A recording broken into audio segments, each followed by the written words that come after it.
Olá, meu nome é Letícia Rosseto, eu sou médica infectologista e rancenóloga do Sermac e darei início agora ao treinamento para o atendimento ao paciente com suspeita ou infecção pelo novo coronavírus Covid-19. A palavra coronavírus denomina uma família de vírus que é conhecida desde a década de 60. Nós já tivemos outras epidemias que não ocorreram no Brasil, mas que ocorreram em lugares específicos do mundo, de outros vírus desta família, como o MERS e o SARS. Essa família tem uma característica antropozoonótica, ou seja, para que ocorra a infecção do humano, esse vírus ele circula naturalmente entre animais, no caso do coronavírus, entre mamíferos. Há uma desconfiança de que o novo coronavírus 2019, também denominado SARS-CoV-2, ele ocorreu em dezembro de 2019 na China, em Wuhan, e que foi transmitido por morcegos, mas não há nada específico para nós sabermos qual é o animal que realmente transmitiu o novo coronavírus. Sabemos que o SARS ele foi transmitido por dromedários ou camelos, né? Na realidade são famílias diferentes. E nós temos que entender que esse novo coronavírus, ele tem essa denominação, na realidade a família coronavírus, porque o vírus lembra uma coroa, como vocês podem ver na imagem, e que tanto o SARS, que é um vírus antigo, que também pertence a essa família, quanto o novo coronavírus 2019, ele usa o mesmo receptor para entrar na célula humana, que é o receptor relacionado à enzima conversora de angiotensina 2, e por isso a gente vê essa grande semelhança. Nós sabemos que existem dois tipos diferentes de SARS-CoV-2, ou novo coronavírus 2019, designados tipo L e S, mas nós não sabemos a real importância dessa diferenciação nas manifestações clínicas da doença. Falar em coronavírus hoje, em março de 2020, é entender a proporção gigantesca que em poucos meses esse vírus tomou. Então, esses dados foram tirados de ontem, dia 24 de março de 2020, e nós observávamos no mundo 332.935 casos confirmados de coronavírus, quase 15 mil mortes no mundo e 189 países acometidos.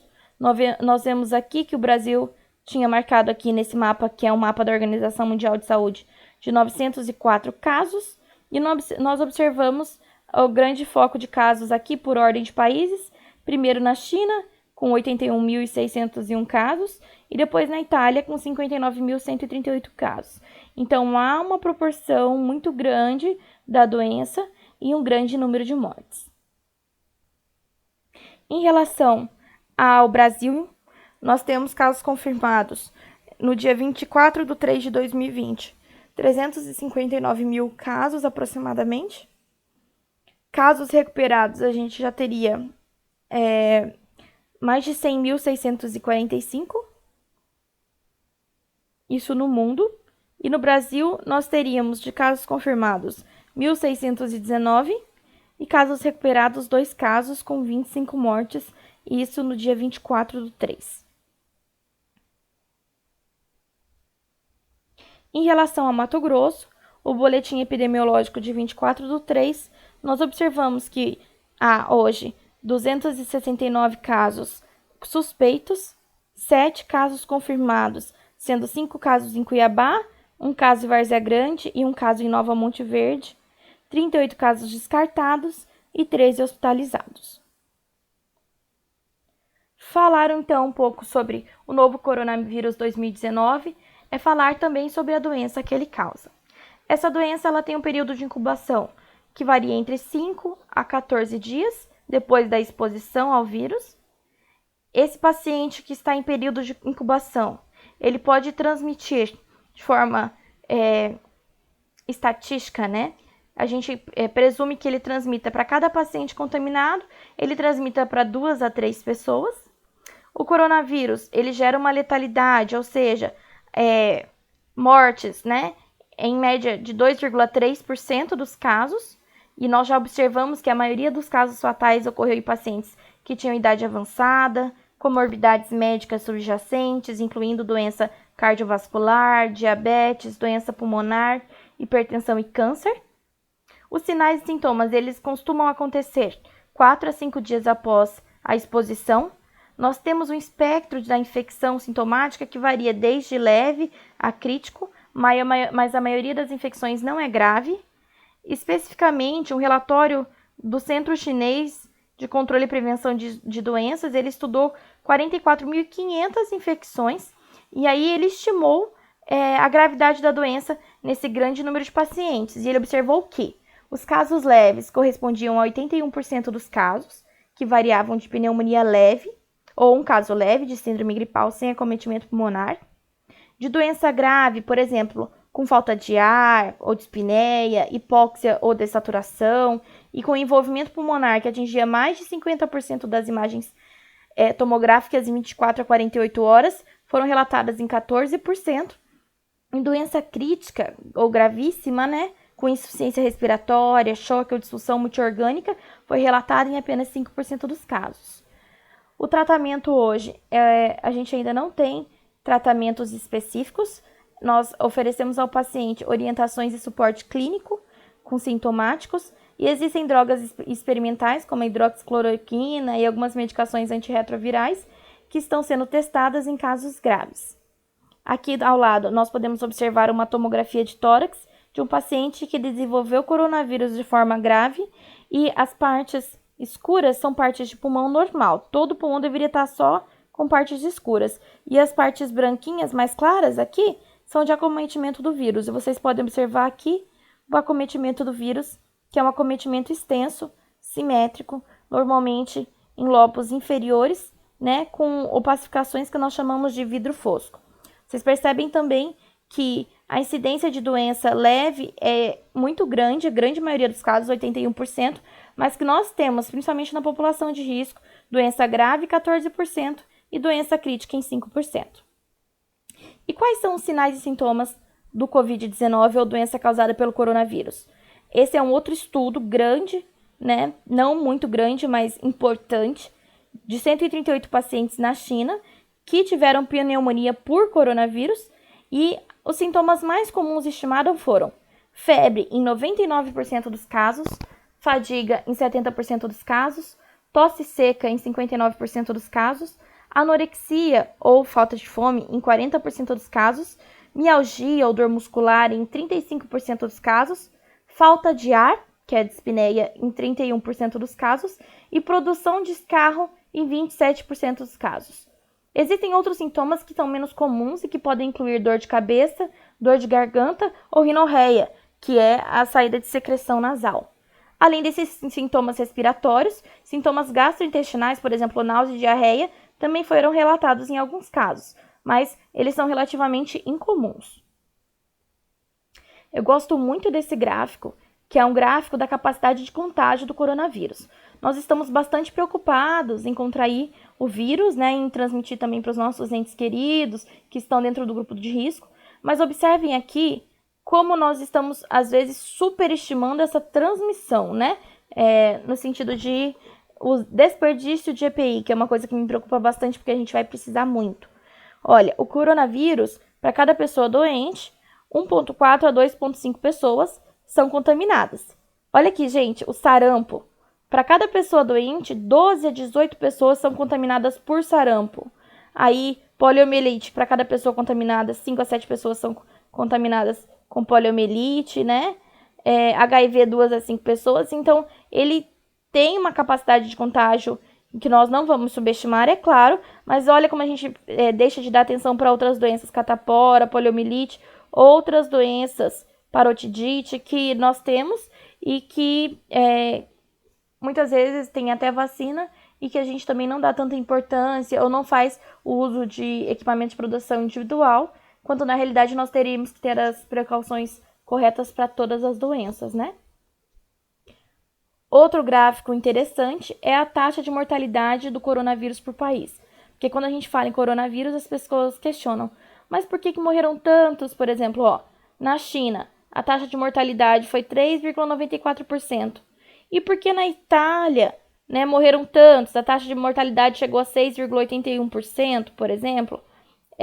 Enquanto isso, na Alemanha, que é um dos países que está com o melhor controle até hoje, a taxa de mortalidade variou de 0,19%.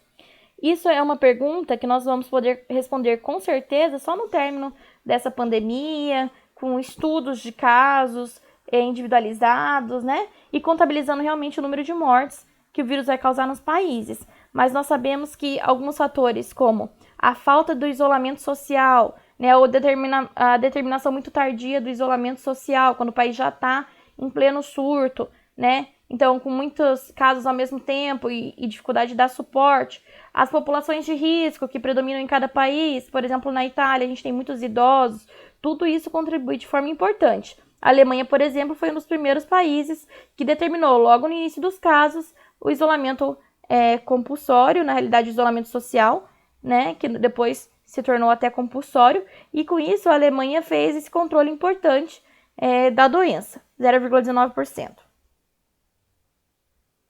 Quais são, então, os objetivos do nosso treinamento do SERMAC? Os nossos objetivos são padronizar a assistência em saúde aos casos sintomáticos respiratórios, prezando pela segurança de funcionários e pacientes, instituir fluxos de atendimento, notificações, referências e contrarreferências, conforme a necessidade dos pacientes com suspeita de Covid-19, contribuir para a melhoria da qualidade dos atendimentos na instituição e evitar ou reduzir ao máximo a transmissão de micro-organismos durante qualquer assistência à saúde realizada no SERMAC. Mas como é que eu constituo um caso de suspeito de Covid-19? Como é que eu vou desconfiar? Hoje, apesar de estar muito dinâmica esses conceitos, né, nós temos uma definição do governo do estado e uma definição do Ministério da Saúde que inclui 3 situações. A primeira situação para você desconfiar de um caso suspeito. Um paciente que fez uma viagem, né, para uma área endêmica, uma área de transmissão, e que tenha febre, temperatura acima de 37,8, e pelo menos um dos sinais e sintomas respiratórios. Tosse, dificuldade para respirar, produção de escarro, congestão nasal ou conjuntival, dificuldade para deglutir, dor de garganta e saturação de O2 abaixo de 95%, além de sinais de esforço respiratório, cianose, batimento de asa nasal, tirase intercostal e dispneia, com esse histórico de viagem para um país com área de transmissão sustentada, ou por um estado ou cidade com área de transmissão sustentada ou transmissão local nos últimos 14 dias. Então, febre mais um sintoma respiratório e histórico de viagem em área endêmica nos últimos 14 dias é a primeira situação. A segunda situação, contato próximo, é uma pessoa que tem febre ou pelo menos um sinal e sintoma respiratório, que nós já conversamos no quadrinho anterior da situação 1, e um histórico de contato com caso suspeito ou confirmado para o Covid-19 nos últimos 14 dias, e esse contato pode ser de uma pessoa que viajou ou não, mas que tenha tido uma coleta de exame e tenha positivado o caso. Então, ela convive com o contato próximo, que é um caso confirmado ou suspeito de Covid. A terceira situação seria o contato domiciliar, que vai ficar, inclusive, cada vez mais comum, já que 80% das pessoas manifestam sintomas leves de síndrome gripal ou uma pneumonia leve, teremos muitos casos de isolamento domiciliar. Então, familiares vão conviver com familiares doentes. Então, pessoa que manteve o contato domiciliar com caso confirmado por Covid nos últimos 14 dias e que apresente febre ou pelo menos um sinal ou sintoma respiratório, que são os mesmos das outras 2 situações. Aqui, ele inclui também outros sinais e sintomas que são menos comuns e que nós podemos desconfiar, que são fadiga, mialgia, artralgia, presença de dor de cabeça, calafrios, manchas vermelhas no corpo, gânglios linfáticos aumentados, diarreia, náusea, vômito, desidratação e ou inapetência, que seria a astenia, fraqueza. Essas são 3 situações de caso provável. Vai ficar cada vez mais comum que pacientes que não tenham história epidemiológica de contato com casos confirmados venham até nós com sintomas respiratórios e, como o Ministério da Saúde já declarou transmissão comunitária, que sejam também sintomáticos respiratórios que a gente inclua também dentro do nosso protocolo de Covid-19 do SERMAC. E quais são os casos confirmados? Como eu consigo confirmar realmente a doença? Primeiro, diagnóstico laboratorial, um caso suspeito ou provável que tiver um resultado de PCR positivo pelo protocolo Charité, que é o swab de orofaringe e nasofaringe que nós vamos estudar. E também nós podemos empregar o critério clínico epidemiológico, ou seja, é um caso suspeito ou provável com histórico de contato próximo ou domiciliar com caso confirmado laboratorialmente, que apresente febre ou pelo menos um dos sinais e sintomas respiratórios nos últimos 14 dias depois desse contato, e para a qual não foi possível realizar a investigação laboratorial específica. Como vocês sabem todos, os kits para diagnóstico de COVID, eles estão sendo racionados porque tem uma grande demanda mundial, não é só nacional. Então, é possível que a gente tenha critério clínico epidemiológico em que o paciente vai manifestar sintoma, né, sendo que o paciente que ele teve contato, ele tem um caso que é suspeito, mas que não é confirmado laboratorialmente. E esse é um critério para a gente poder confirmar também. E quais são as medidas de prevenção e controle nos locais de contato com o paciente? Ok, nós temos essa situação, é uma pandemia, o vírus está se alastrando, nós já temos casos em Mato Grosso, casos em Cuiabá. Como nós vamos nos prevenir? Primeira coisa, o SERMAC, ele conta com múltiplos ambulatórios e diversos perfis de pacientes. Conforme essas normas da SES Mato Grosso, já foi estabelecido no SERMAC a redução das agendas de funcionários que acontecem no mesmo turno, então tá diferenciando os turnos, distribuindo os turnos para ter menos aglomeração de pessoas, transferência para atendimento em modalidade home office para prestadores de grupos de risco, como idosos ou comorbidades, né? E alguns prestadores que supostamente são prestadores rígidos, saudáveis, eles estarão manejados para recepção. O prestador da recepção e os primeiros prestadores que fazem o acolhimento, eles são muito importantes para proteger toda a equipe. E a gente protege toda a equipe através de perguntas simples e obrigatórias para todos os pacientes que forem procurar o atendimento SERMAC. Quais são as perguntas? O senhor está gripado? Apresenta tosse? Dor de garganta? Nariz escorrendo? Falta de ar? Tem febre? Teve contato com alguém que foi diagnosticado com coronavírus? Viajou para algum lugar em que hajam casos de coronavírus há 14 dias ou menos?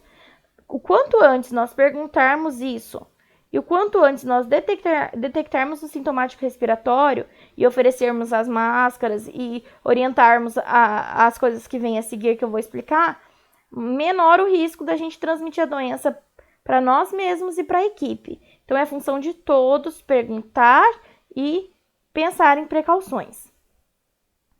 Então, por exemplo, o paciente chega na recepção. Se o paciente dá uma resposta positiva para alguma dessas perguntas, nós devemos oferecer a ele e também ao acompanhante dele, que pode ser um portador assintomático ou estar em incubação, já que ele convive com o paciente, a gente tem que oferecer a máscara cirúrgica e nós vamos deixar na recepção as máscaras cirúrgicas para oferecer para os pacientes que tenham sintomas, não é para todos. E vamos recomendar que ele espere no banco da recepção mais afastado, 2 metros das pessoas, né? Após isso, nós vamos acionar a enfermeira ou técnica de enfermagem para que essas profissionais, elas triem o paciente. Esse profissional, ele também deve colocar uma máscara comum, máscara cirúrgica, e essa máscara vai ser mantida durante o atendimento. O profissional, antes de realizar o atendimento, ele deve higienizar as mãos com água e sabão ou álcool, e depois do contato com o paciente ou de seus objetos pessoais, também é a mesma coisa, higienização de mãos e após limpeza de superfícies expostas ao paciente com álcool 70%, incluindo as canetas, tá? Eliminar ou restringir o uso de itens compartilhados, né? Mas se não for possível, por exemplo, a caneta, passar o álcool, né? As pranchetas e os telefones, que também são todos superfícies possíveis de serem limpas após o contato com o paciente. Caso não seja possível, vamos limpar os instrumentos, se possível com água e sabão, e se não, né, se houver dano ao instrumento, ao material, vamos limpar com álcool 70%, que é o bastante para matar o vírus. A enfermagem. A enfermagem, antes de colocar o paciente dentro da sala, já em uso de máscara cirúrgica, mantendo uma distância de 2 metros, vai perguntar novamente essas perguntas que a recepção fez para o paciente e vai ver se ele encaixa em uma daquelas 3 situações que nós conversamos para ter critério de caso suspeito de coronavírus. Se o paciente tiver critério de caso suspeito de coronavírus, nós vamos colocar em um consultório ou em uma sala isolada essas plaquinhas, que são placas de precaução de gotículas e de contato. Elas têm que ser fixadas na porta dessa sala quando tiver paciente lá dentro. Pode ser deixada a janela aberta dessa sala, mas a porta deverá ser fechada e pedir para o paciente aguardar naquele local. O médico ao qual o paciente estava aguardando, ele deve ser imediatamente acionado pelo enfermeiro para proceder ao atendimento. Se o enfermeiro entrar junto com o médico para fazer esse atendimento mais detalhado, nós devemos pegar e nos paramentar, tanto o enfermeiro quanto o médico se paramentar de uma forma diferenciada, que eu vou orientar vocês quando for entrar dentro dessa sala fechada, certo? É importante lembrar dessa sinalização da porta para que nenhuma outra pessoa entre naquele local, certo? Que são essas plaquinhas que vão estar disponíveis. Sobre a organização dessa salinha e mais, a organização da recepção dos espaços físicos do SERMAC que recebem os pacientes. Nesses espaços físicos do SERMAC sempre vai estar disponível papel toalha, recipientes com álcool, cartazes explicativos sobre a etiqueta respiratória, sobre a lavagem de mãos, além de sinalização de locais, onde há pias, onde tem os banheiros, né? E para que essa recepção do paciente seja o mais seguro possível. Nós conversamos com a diretoria para que ocorra sempre a reposição de sabonete, de lenços, papéis toalha, e para que o paciente consiga ter perto de si todos os instrumentos necessários para promover a etiqueta respiratória e os funcionários também. Essa imagem é de alguns cartazes, que são cartazes da Anvisa, da Organização Mundial de Saúde, e que nós vamos confeccionar e vamos anexar no ambulatório. Mais um pouquinho sobre o espaço físico. É importante que todo funcionário oriente o paciente sobre a etiqueta respiratória. Não só o médico ou o enfermeiro. Até o paciente chegar no médico e no enfermeiro, ele já teve várias possibilidades de contaminar as pessoas. Por isso que esse treinamento é para todo mundo, sem exceção. Como é que se faz a etiqueta respiratória? A gente orienta medidas básicas. A gente até criou esse cartaz aqui, ó, para anexar também. Nós vamos fazer em forma de banner, para que os pacientes consigam ler sobre isso. Que é o que, gente? Coisas muito simples. Cobrir a boca e nariz ao tossir, de preferência com o braço, com o antebraço, né? Flexionando o seu cotovelo. Utilizar lenço descartável para higiene nasal. Então, pega o lenço descartável, tosse ou assou o nariz. Em seguida, já joga ele no lixo e lava as mãos com água e sabão, né? E realizar a higiene das mãos frequentemente. Nas pias, a gente vai colocar as plaquinhas ensinando como se faz a higiene das mãos. E é bom incentivar o paciente a lavar as mãos sempre.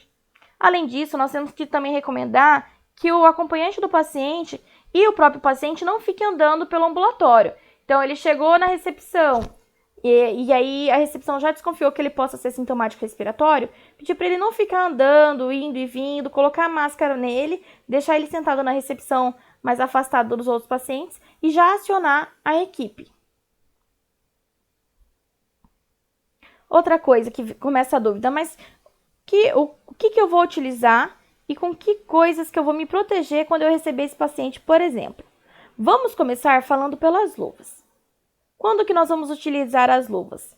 As luvas, elas devem ser utilizadas antes da entrada no quarto do paciente, no caso, nosso consultório privativo, né? Que já tem as plaquinhas, né?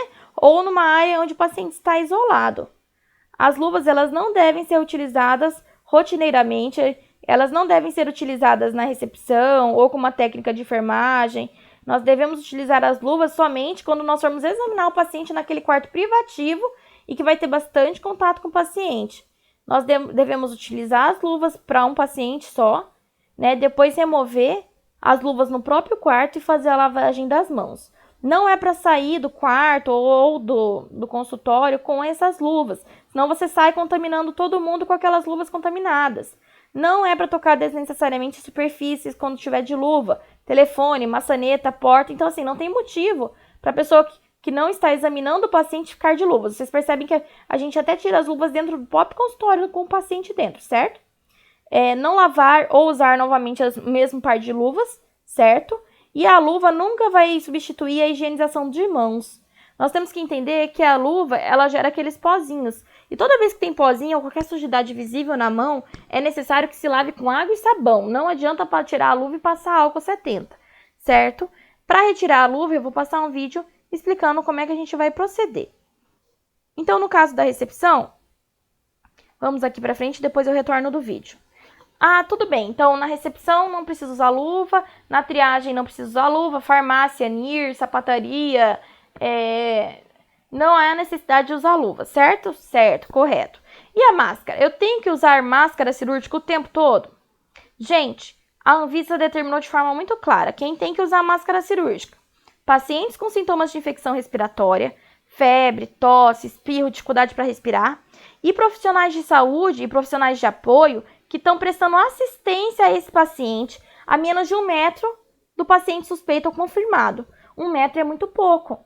Ninguém fica na recepção, a mesa da recepção já tem quase 1,5 metro. Se você fica de um lado da mesa e o paciente fica do outro lado, já dá quase 2 metros. Não tem necessidade de ficar usando a máscara para a triagem desse paciente. Se você for ficar a menos de 1 metro deste paciente, aí sim você tem necessidade de usar a máscara cirúrgica. A máscara cirúrgica ela deve ser colocada com cuidado para cobrir a boca e o nariz e ser ajustada no ápice do nariz. Durante o uso, você tem que se policiar para não tocar na máscara de jeito nenhum, principalmente na parte da frente que é contaminada. A máscara, quando ela for removida para ser descartada, ela tem que ser removida pelas alças, sem pegar na parte da frente e ser jogada em lixo infectado ou infectante. Depois de remover essa máscara, sempre higienizar as mãos com água e sabão. E a máscara ela deve ser substituída por uma nova máscara limpa e seca assim que a antiga se tornar suja ou úmida. Em Cuiabá, com 15 minutos de máscara, ela já está úmida, certo?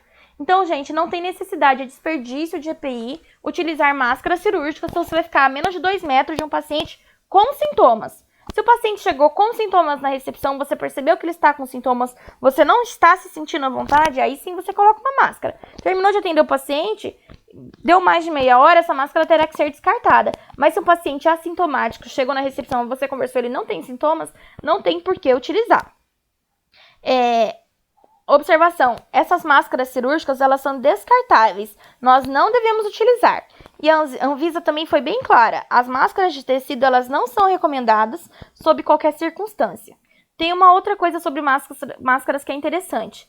Você percebe que quando alguém espirra do seu lado, alguém tosse, se você está com uma máscara, a primeira coisa que você faz é pegar na máscara para ajeitar a máscara. Quando você pega na máscara, na realidade o que você está fazendo é pegando a gotícula que a pessoa espirrou na sua mão, porque é muito rápido esse voo da gotícula, e colocando na sua mucosa, no seu rosto, você está facilitando a sua transmissão. Então, a máscara cirúrgica, ela também dá aquela impressão de falsa proteção. Então, é mais um motivo para não utilizá-la desnecessariamente no caso dos atendimentos ambulatoriais, certo? Sobre a máscara N95. Quem deve usar a máscara N95, que é essa aqui do patinho, que faz uma prevenção de aerosóis? Ela deve ser utilizada pelo profissional que vai fazer algum procedimento que vai gerar esses aerosóis, que são gotículas mais leves, certo? Que ficam mais tempo suspensas no ar. Por exemplo, o profissional de saúde que vai entubar o paciente, que vai aspirar a traqueia do paciente, que vai fazer uma ventilação invasiva ou que vai fazer a RCP, né, que é a ressuscitação cardiopulmonar. Aí sim ele tem uma indicação, além de broncoscopias, de usar a N95. A Anvisa ela divulgou uma nota falando que pode se considerar o uso de respiradores ou máscaras N95 ou equivalente, além do prazo de validade designado ali pelo fabricante, porque nós estamos em época de surto em atendimento emergencial. Então a gente não tem um prazo específico, tantos dias, X dias que pode ser utilizada. Se você cuidar da tua máscara, no mínimo 20 dias ela pode ser utilizada, se for bem cuidada. Então, você vai utilizar a máscara, tentando não pegar pela frente da máscara, só pelos fiozinhos, né? No caso do enfermeiro e do médico que vão entrar para atender diretamente o paciente, olhar a garganta, né? Fazer a ausculta. Então, a gente determinou que esses profissionais de saúde de trato direto com o paciente, só durante o exame direto do paciente próximo, é que vão utilizar essa N95. A N95, depois de utilizada, você pode tirar ela pelos fiozinhos e condicionar ela num envelope de papel, certo? Para o próximo uso. Ou então, se não for possível envelope de papel, que garante que ela não fique úmida, né? Pode ser condicionada num saco plástico. O ideal seria um envelope de papel, certo? Então, vamos lá. Mas, como eu vou lavar as minhas mãos? Coisas importantes. Como se lava as mãos, né? Como é que eu coloco a máscara? Como é que eu coloco a paramentação? Eu vou mostrar um vídeo agora, que foi um vídeo realizado pela Anvisa, para que vocês entendam como vai se dar essa questão.